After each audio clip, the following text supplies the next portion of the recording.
Presidente da plataforma de afectados polos impagos do sector naval, que tuveron hoxe este encontro connosco como en Marea para explicarnos cal é a situación neste momento, para a partir de aí nos acadar unha serie de compromisos con eles para trasladar en sede parlamentaria.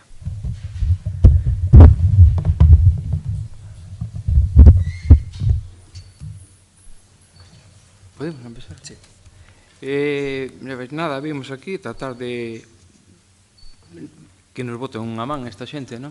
Tratar de que nos boten unha man para tirar o tema este adiante, que temos un problema bastante grave por o tema dos impagos do sector naval e bueno, son moitos cartos que nos deben para nós, para as pequenas empresas, e intentamos que a colaboración deles nos reciban e nos busquen unha solución ao tema, porque é unha cantidad de 5 millóns, casi 5 millóns e medio de euros que nos deben.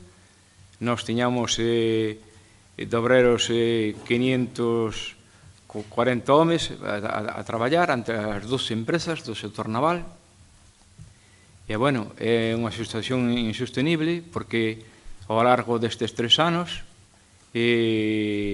dous compañeiros falleceron, as viudas, unha delas quitaron o piso, outra está moi mal porque os rapaces tiveron que deixar os estudios para empezar a traballar, e, bueno, despois houve compañeiros como aquel home que lle dou un infartos, a min dou un infarto tamén, estuve 2 días e medio na UV sin conocemento, recuperei de casualidade, estou vivo de casualidade. E, bueno, montamos unha plataforma e estamos luchando por intentar quitar isto adiante, porque é moita deuda para uns pequenos empresarios, e aparte, debemos ao banco créditos, líneas de créditos, que están apretándonos, afogándonos, non nos deixan nin traballar, nin poder, os que están traballando non lle deixan nin traballar.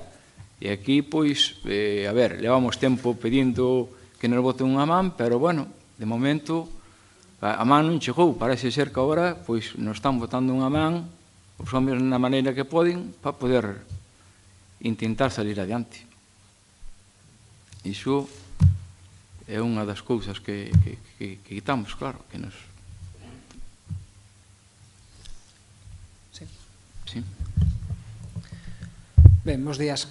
Estamos falando dun grupo de empresas auxiliares, son 12, do sector naval, que constitúen aproximadamente unha cuarta parte de todas as que neste momento traballan na construción naval para os grandes astaleiros. Neste momento, dícese que nas rías galegas existe carga de traballo, existen contratos, existe construcción naval, e son as empresas auxiliares as que constitúen o grosso do capital humano, que é o que despois, mediante subcontratacións, por eso son as empresas auxiliares, mediante subcontratacións, son as que fan efectivo o traballo das grandes contratas que collen os grandes astaleiros. Por lo tanto, son, en definitiva, as maos que fan que os barcos se podan construir nas nosas rías.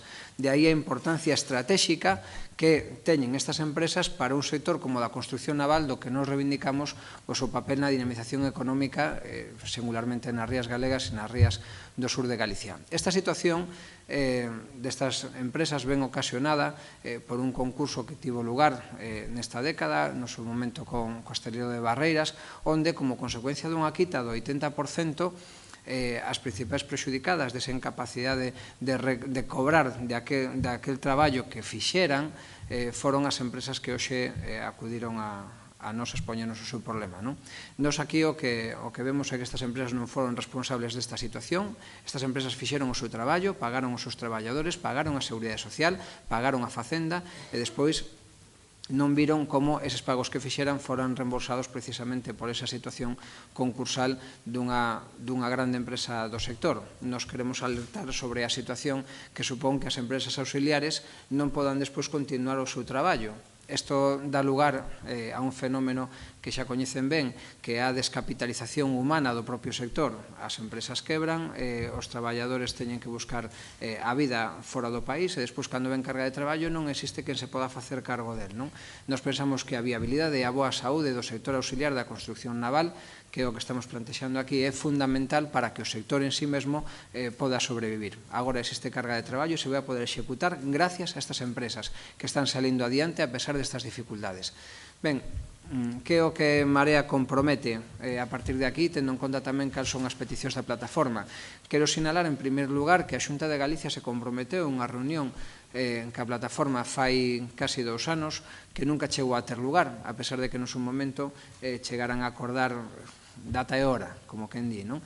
Ben, pois nós o primeiro que lle pedimos á Xunta de Galicia que os reciba, que escoite cal son as súas demandas. E, en segundo lugar, nós tamén, facendo eco principal das súas demandas, nós o que levaremos neste Parlamento para instar a Xunta de Galicia a actuar vai ser fundamentalmente unha labor de mediación, en primeiro lugar, de mediación entre as propias empresas co sector bancario, para que a débeda que arrastran como consecuencia destes impagos do que non eran responsables poda ser reestructurada. É necesario presionar as entidades financeiras para que podan acceder a unha renegociación para que as cuotas mensuais podan ser unha carga menos agresiva na contabilidade empresarial e nas propias vidas das persoas que sufriron esta situación.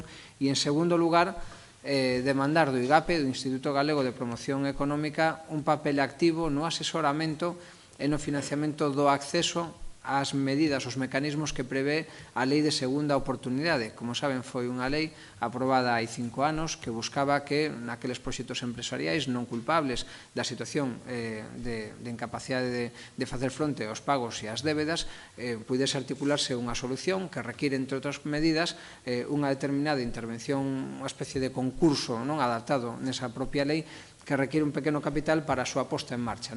Algúnas das empresas ni siquiera dispoñen dese capital e, polo tanto, o que lle pedimos á Xunta de Galicia, o que lle pedimos ao IGAPE, que estudie, que poña o seu asesoramento ao servicio destas empresas para que podan desenvolver os mecanismos que a Lei de Segunda Oportunidade lles permitiría facer para salir desta situación. Nos pensamos que paga a pena facer este esforzo por parte da Administración, porque estamos falando dun sector que produce emprego, que crea emprego de calidade, que xera moito valor engadido, que ademais fai que un sector punteiro no que somos non a nivel galego, non a nivel español, sino a nivel europeo e en termos de competitividade mundial somos punteiros, como o caso da construcción naval, e que, polo tanto, nos pensamos que a Xunta non pode mirar para outro lado e de tomar cartas no asunto a maior brevidade posible. Non sei se queres comentar algo. Bueno, sí, que ademais esta situación está levando a que estas empresas teñan que traballar en outros territorios onde non teñen este problema. O sea, os hosteleiros en Galicia lles están intentando seguir pagando con pagarés a 180 días, cosa que xa non é ni legal, cando en Cantabria, no País Vasco, en Portugal incluso, están cobrando por certificacións mensuais. Eso é un tema que a Xunta de Galicia tamén debería intervir, tendo en conta que a Xunta de Galicia se fai responsable, como din, do éxito actual do sector naval. Bueno, pois o éxito non ten que ser solo para unos cantos inversores que se fixeron cargo dos hosteleiros. Ten que tamén chegar aos traballadores, sobre todo tendo en conta, como sabedes, que prácticamente o 90% das persoas que traballan efectivamente nos hosteleiros son das empresas destes señores. Entón, o que non pode ser é que cando hai cartos se os leven só certos inversores financeiros que se fixeron cos hosteleiros, deixando o 80% da débeda en manos de pequenas empresas, ademais, pequenas empresas onde a débeda a soportan persoalmente, que é un drama absoluto. Pensamos que hai alternativas. Os bancos, por exemplo, estamos vendo agora no caso de Vulcano, están dispostos a renegociar débedas das grandes empresas, pero, en cambio, eles están afogando con créditos ao 10%, con cuotas inasumibles. Bueno, pois isto pensamos que o Goberno ten que tomar medidas e que non acabemos, porque, claro, se di que, leímos estes días en moitos dos vosos medios, de que a patronal di que non, a gran patronal dos medios, que non hai traballadores. Non, traballadores hai. O que pasa é que, claro, traballadores en pagar non só é haber. E iso é o que está a pasar, que queren que sigan traballando sen cobrar. Eso non pode ser. Eso está dando entrada a empresas de Rumanía, de Lituania, de outros países que non respetan a legislación laboral española. Estos señores teñen que pagar según un convenio do metal que é bastante exixente. En cambio, están chegando empresas que non respetan a legislación española, que non pagan impostos en España e pagando aos traballadores sueldos de miseria. Eso non é posible, o sea, non se pode sacar adiante unha industria basada na precariedade laboral. É unha situación insoportable e pensamos que a Xunta ten instrumentos para poder intervir.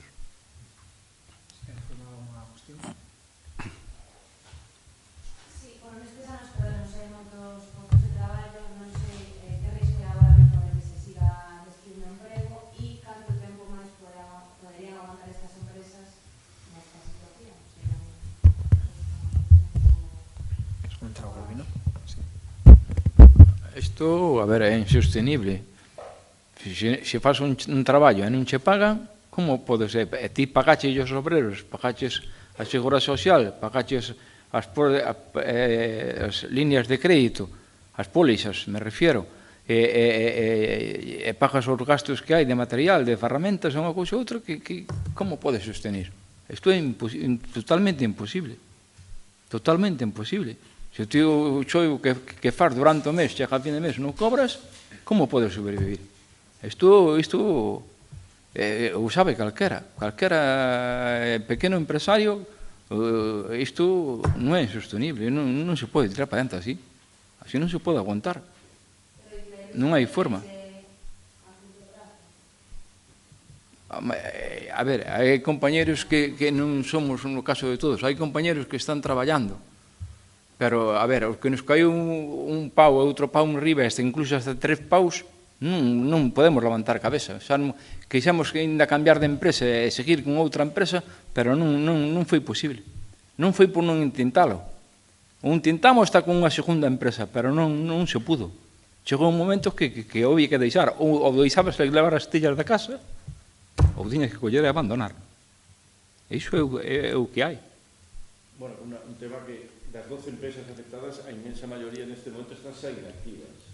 Porque, claro, al non poder financiar, como non lles pagan, a única maneira que poden ter de poder seguir pagando os traballadores, pagar o IVA, pagar a seguridade social, é pedir crédito. Claro, se a banca negase a darles esos créditos, la realidade que nos han trasladado que das 12 empresas, prácticamente 10 xa están inactivas neste momento. É máis ou menos así. Nos queremos chamar a atención por unha cuestión que decía Pancho, e é que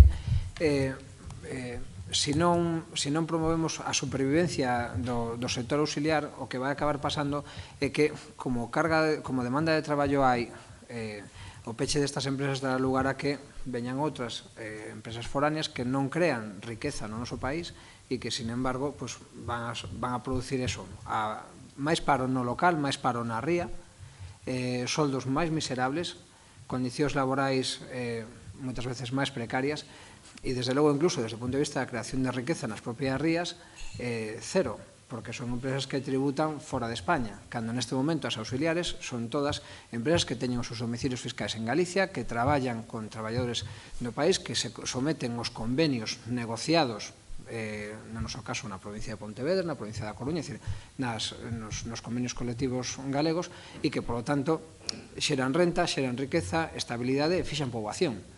Polo tanto, nos pensamos que hai unha serie de factores que contribúen ao desenvolvemento económico, á cohesión social e que, polo tanto, fan que a Xunta non deba de mirar para outro lado nin un minuto máis.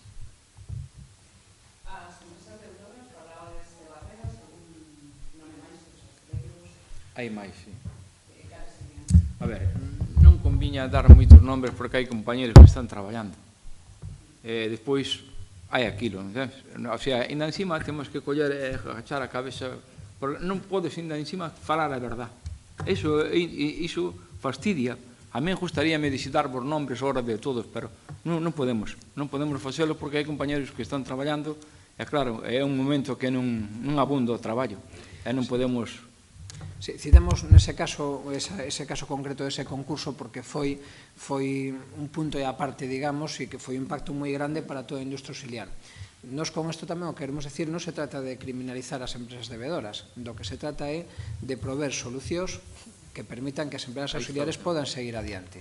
E, polo tanto, nos o que pedimos neste momento, a que esa situación consolidada e que deu lugar a que as empresas auxiliares aquí presentes señan reféns dunhas débedas bancarias, que polo menos haxa unha intervención pública que permita renegociar esas condicións cos bancos. Non se está falando de outra cousa, é dicir, a mesma reestructuración de débeda que unha familia pode facer acudindo a un banco diferente para, por exemplo, subrogar un crédito hipotecario ou establecer unhas condicións de maior prazo e menor cuota. Ben, eso a nivel empresarial é do que estamos falando, e en segundo lugar estamos falando tamén de que existe un asesoramento bon feito desde o IGAPE para que se podan acoller a lei de segunda oportunidade, o que significaría, en algúns casos, un financiamento mínimo para poder acceder á posta en marcha deses mecanismos que despois as propias empresas devolverían evidentemente a medida que van salindo da situación concursal.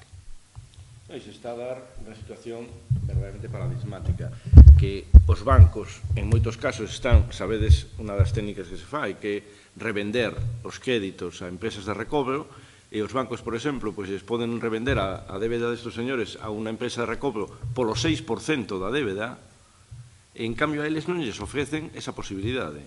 É unha cosa inaudita. O sea, imaginar, unha empresa debe 500.000 euros, pois o banco lle revende a débeda a unha empresa de recobro por 30.000. Pero a eles non. A eles les piden o total encima ao 10% de interés. Isto é inaudito e pensamos que o goberno ten que intervir. O sea, é unha situación que vamos, é un drama realmente, porque ademais, como todos eles son empresas familiares, responden co seu patrimonio familiar de toda a débeda. O sea, e ademais os bancos a están trasladando incluso nas familias nos que os propietarios das empresas faleceron, se a están trasladando aos fillos, ás viúdas. O sea, é unha cousa verdadeiramente, vamos, eu coñecía un pouco por encima a situación, pero en canto nos trasladaron a súa experiencia es que se che ponen os pelos de punta. Bueno, a min non, pero se che ponen os pelos de punta. A min tampouco.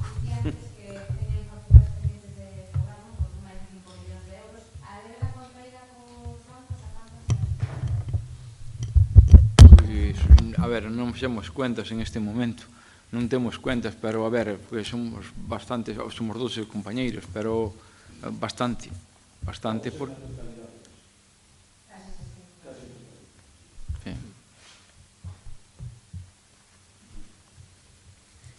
Aquí non se está pedindo que o IGAPE se faga cargo desa débeda, o que se está pedindo é que se renegocien as condicións e que se creen as condicións de financiamento tamén para o acceso á lei de segunda oportunidade. Non se está pedindo a asunción pública da débeda.